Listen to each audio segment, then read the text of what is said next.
আদনান, খালেদা জিয়ার বর্তমান পরিস্থিতি নিয়ে আমাদেরকে জানাবেন।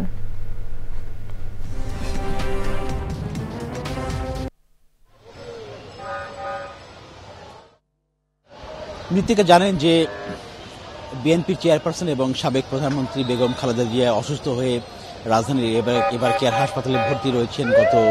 23 তারিখ থেকে, এবং চিকিৎসা আসলে তার এখনো চলছে, বিভিন্ন পরীক্ষা নিরীক্ষা চলছে এবং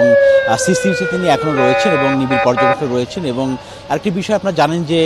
বিএনপির যে ভারপ্রাপ্ত চেয়ারম্যান তারেক রহমান, তার যে উপদেষ্টা রয়েছেন, তিনি ভেরিফাইড ফেসবুক পেজে জানিয়েছেন যে তাকে আসলে লন্ডনে চিকিৎসার জন্য তারা চিন্তা ভাবনা করছেন এবং এজন্য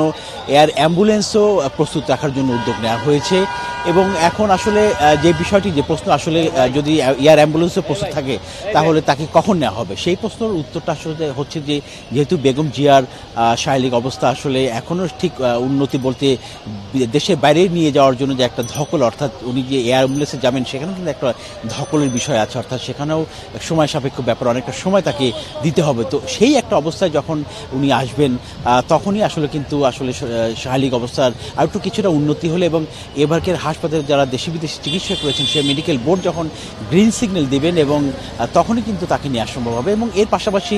তারেক রহমান এবং তার স্ত্রী ডাক্তার জুবাইদা রহমানও কিন্তু সার্বক্ষণিক দেশের ডাক্তার এবং বিদেশের, তিনি এর আগে যে চলতি জানুয়ারিতে যে লন্ডন ক্লিনিকে ভর্তি ছিলেন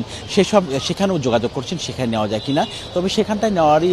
কথাবার্তা চলছে বলে আমরা যতটুকু জানতে পেরেছি। তো আসলে সবাই দোয়া করছেন, নেতাকর্মীরা এখানে আসছেন, ব্যানার ফেস্টুন নিয়ে তারা দেশবাসী সবাই কাছে দোয়া চেয়েছেন এবং নেতাকর্মীরা দোয়া করছেন যাতে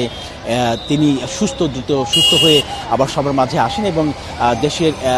যে দলের যে নেতৃত্ব সেটাকে তিনি অক্ষুণ্ণ রাখেন এবং দলের জন্য